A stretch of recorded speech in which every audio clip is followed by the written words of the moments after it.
Hello everybody, I'm bringing you some AC-130 gameplay, or gunship footage as it's also called. This is Chronic Shrooms. This is going to be my first gunship slash AC-130 footage, and hope you guys enjoy it. It's just going to be me commentating on the gameplay and going over some tactics. The first match, there's 3 matches in total. The first one is the rush on Death Valley. Second match is going to be rush on Armored Shield, and the third one is also going to be rush on Armored Shield. They're all going to be on the same server. All 3 matches were back to back.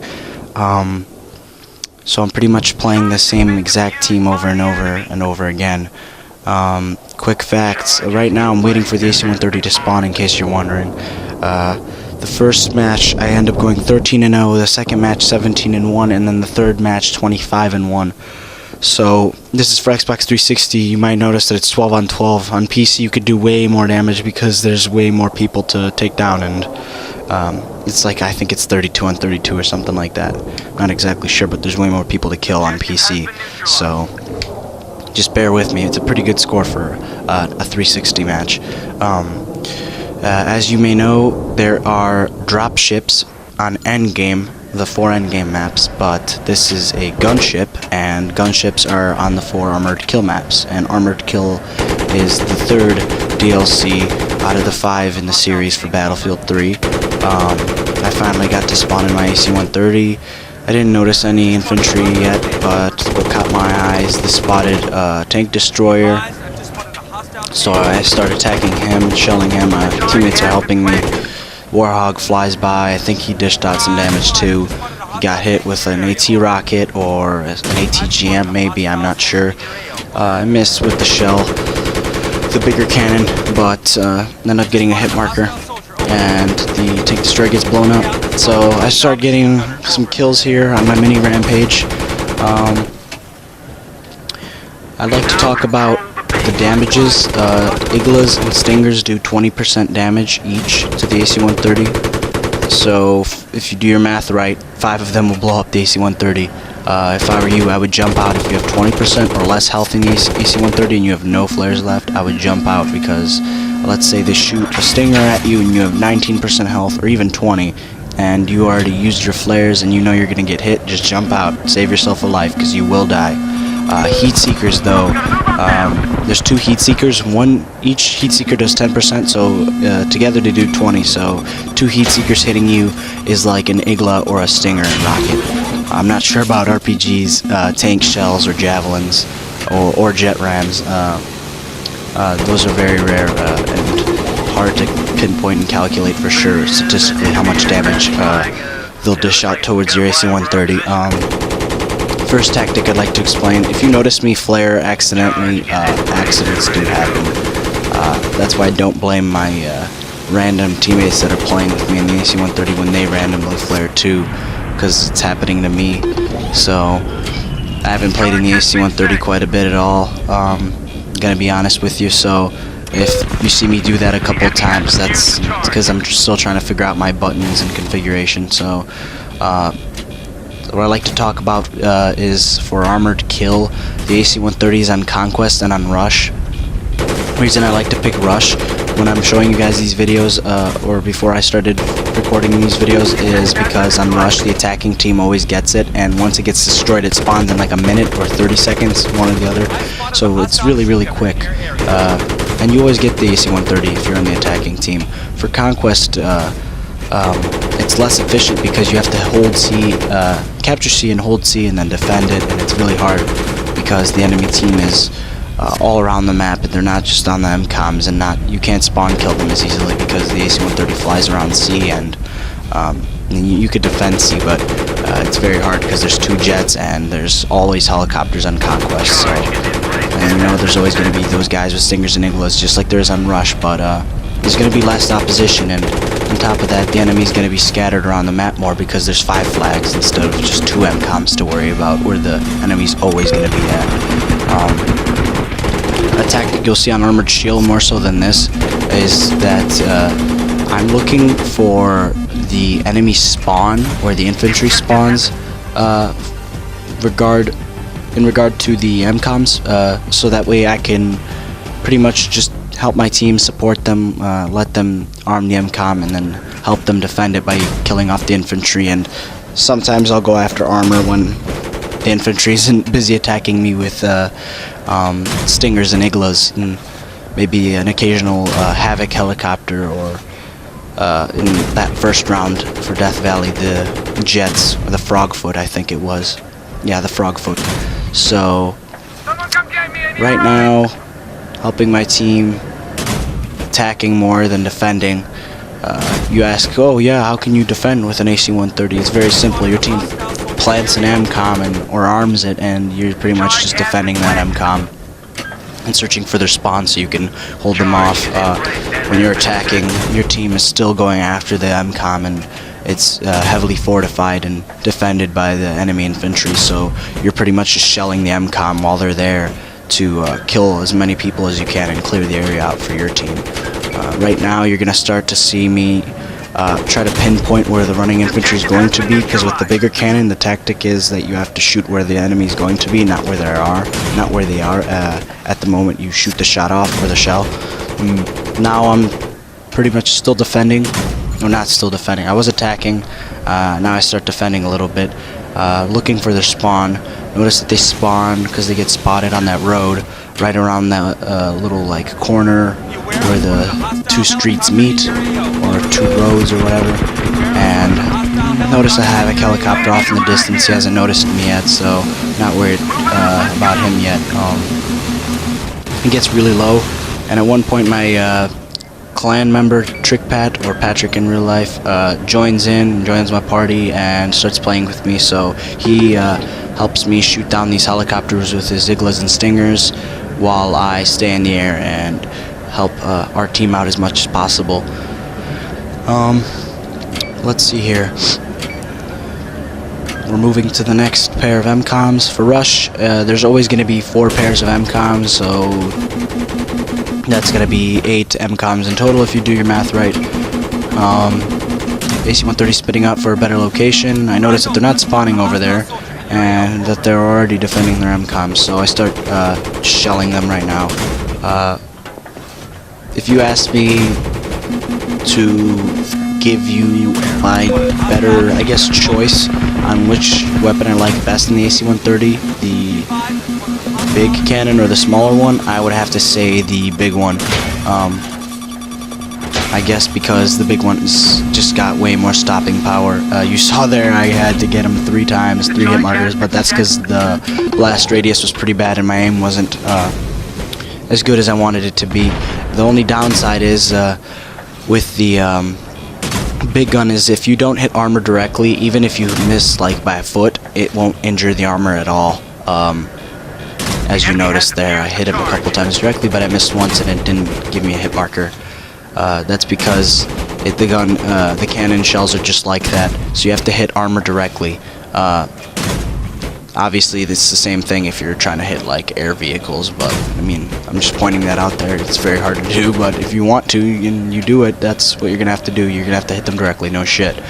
With the smaller cannon, it's a little bit easier to adjust your shot. You can zoom in more, I think.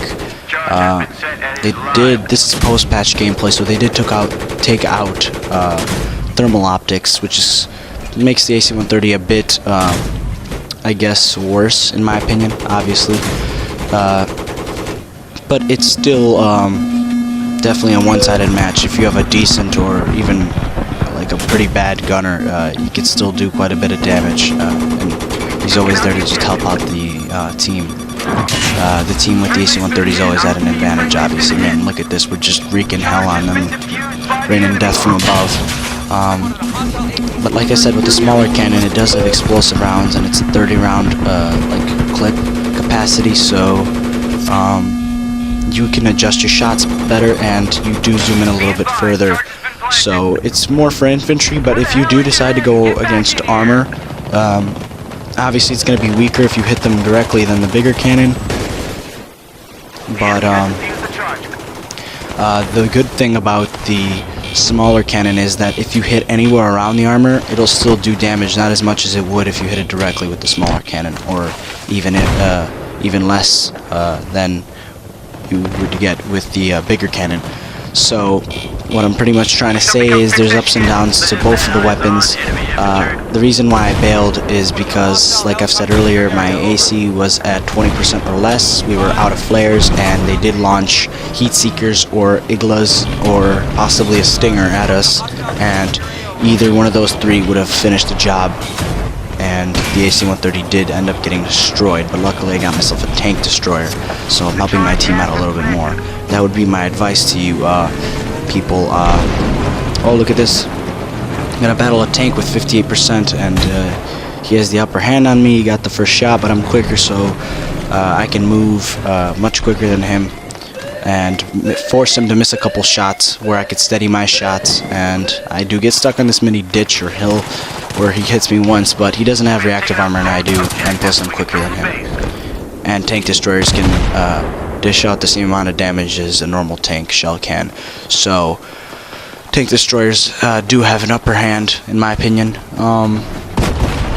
Next thing I was gonna say was, please comment and like whatever your opinions are, or dislike if you really don't like it. But I was going to knife this guy, noticed he turned around, didn't want to risk it, just ended up shooting him in the head for the kill. Also, please subscribe if you're new. If you are one of my older fans, then please don't unsubscribe. Much more Battlefield 3 footage coming, and I don't know what I'm doing here. I noticed a gunfight out there trying to hit a guy from like a football field away with an S-tac, and he gets killed by my team. So this is going to be my first and only death of this match, because I suicide. I wanted to get into that AC, but the AC gets filled up with my team. Or actually, I'm not sure exactly what happens, but let's see. Also, please, if you could subscribe, like I've said, that would be great to help me, support me, and spread the news of my YouTube channel for Battlefield 3 commentary and footage. I'm going to start posting some TV missile gameplay. Those are always fun to watch. As I scroll through YouTube, those are quite popular, so they can only be one of my most popular videos, considering my most popular video has 50 views, and it's really not that much. In my past attack helicopter footage with M16 and Pregnant, shout out to him by the way, and shout out to TheTrikPat, I did explain my setups, and if you guys want to know my setups, just check it out there. Excuse my freaking aim for my gunner. I am not a gunner. Like I've said, refer back to my attack helicopter video. I'm always the pilot. I am so much better with rocket pods than with this fucking 30-round gun, honestly. I'm just not used to it. I'm always the pilot, so I'm not used to shooting around this gun, especially when the helicopter's moving. That's my friend Patrick's job, or TrickPat is his gamer tag. He's so used to being my gunner since I fly around really fast that he can compensate for a shot and actually get kills. I mean, I'm pretty good as a pilot, so if we're not under too much pressure or we're not getting locked on too constantly, I'll set up his shot, float around the enemy, and have him just lay down fire onto them and get a bunch of kills. But I am better with rocket pods and pilot. I will say that. As for the AC-130, it is the worst to be in the AC-130 with a random teammate, squad member, anybody from your team pretty much that you don't have communication with. If you don't have communication, you won't stay in the air as long as you want to, or as long as you would by yourself or with a teammate that you have communication with. Pretty much because not only are you guys not spotting the enemy and communicating who you're going to attack, where the infantry is that is shooting you with iglas and stingers, where the jets and helicopters are coming at you from, or what you're going to do, what you're going to shoot at, what you're going to aim at, where there's armor on the ground that needs to be taken care of. Communication like that. But there's also a factor that communication plays, and that is that you can communicate when you're gonna pop flares. For example, if we get locked onto and they shoot off an igla at us, I'm going to pop flares first, and I'll say I'm popping flares now. Then they reload and shoot off another one. I'm gonna tell Patrick to, for example, Patrick was in the gunship with me, to pop flares because it's his turn and I'm out of flares. Then he'll pop flares. And since the AC-130 flares do take like quite a bit to come back, they'll probably shoot off another one. We'll get hit, but we'll only lose 20% health, so we'll be down to 80. And then they might reload again and fire off another Stinger, Igla, or anti-air rockets. But we'll be ready because my flares will come back by then, and then we'll keep defending ourselves. So we'll stay in the air for a lot longer than you would if you were with a random, because with random people you don't know when they're gonna pop flares. Sometimes you pop flares at the same time, which defeats the purpose, because one Igla takes care of both your flares and leaves you defenseless to anti-air missiles, heat seekers, I don't know, Stingers and Iglas yet again. So that's pretty much why it's better to be with a teammate that you have communication with, preferably a friend, or even by yourself. Because by yourself you could switch seats in the AC-130 and pop flares to your liking, and even switch off on the cannons depending on which one suits your preference at the given time or moment or circumstance. This is my third gameplay now. I end up going 25-1 on this one. I don't remember how I died. Like I said, if you guys just notice me playing, half the time I'm helping my team clear the enemies out of these buildings, but half the time I'm just pretty much aiming for their spawn that the infantry's spawning at, and then a little bit of the time I'm attacking armor or spending my time defending myself from like a helicopter or jet. It's very important. As for the anti-air machine guns that I'm using right now, it's very hard to use because the AC-130 is moving. And I'd like to point out that anybody in a helicopter or jet that flies above you is kind of a dipshit, because you can't hit anybody that's underneath you with these guns. So if he flew just a little bit lower, we wouldn't be able to get him. So he just fucked himself over. I didn't end up killing him, but I'm pretty sure my other teammate in the gunship did. So it's very simple to avoid getting hit by these guns if you are attacking the gunship. For some tactics that you would need for attacking the gunship and blowing it up if you're on defense, or if you're on conquest, you just want to get it blown up, I would definitely put on extra Stingers and Iglas specialization. I think that's explosives, and pretty much just shoot them at the AC-130. Let the AC-130 flare, fire off a couple more. The flares won't come back right away, so you'll end up having a couple shots on it. It would also help if you had communication with like a squad mate, like I do with Pat. We would both spawn, we'd both have the specialization on, and just launch Iglas and Stingers till there's no tomorrow, and pretty much just blow the shit out of the AC-130.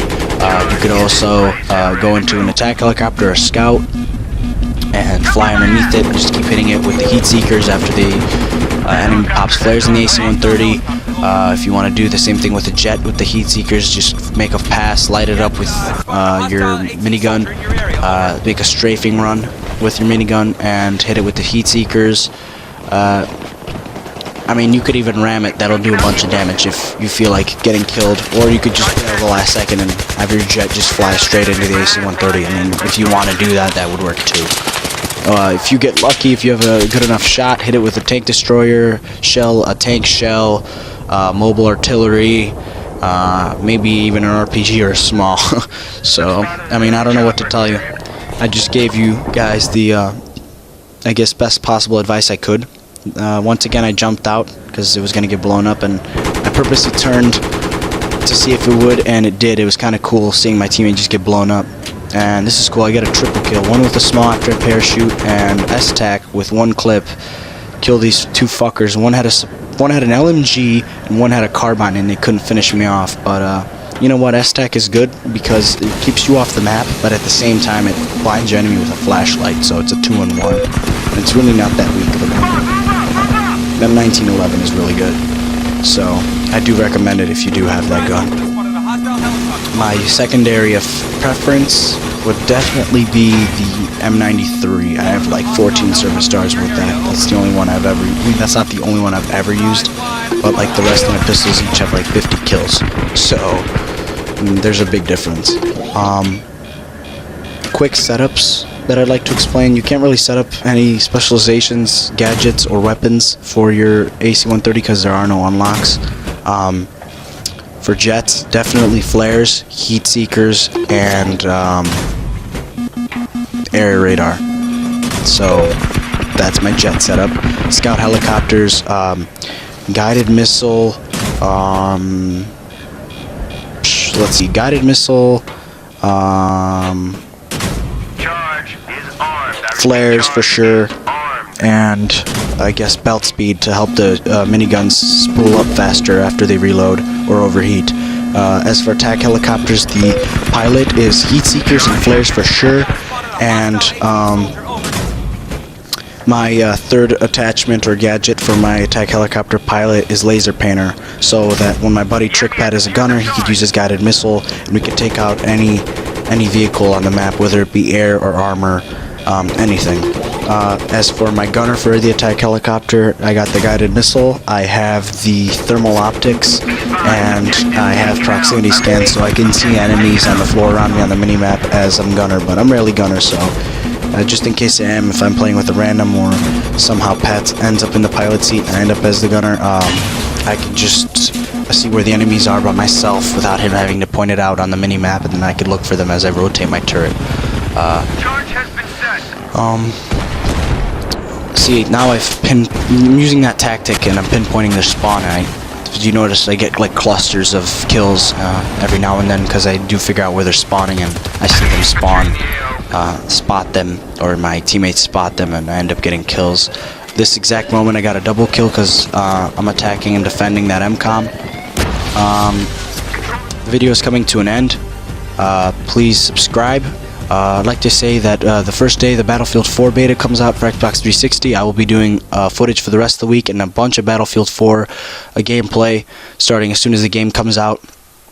Also, Battlefield 4 trailers and gameplay breakdowns for any new trailers and gameplays that come out for Battlefield 4, me and TheTrikPat will be doing. Subscribe to me, subscribe to the M16 and Pregnant for Black Ops 2 footage, and TheTrikPat on YouTube, also for amazing Minecraft series footage. Thanks, and peace out.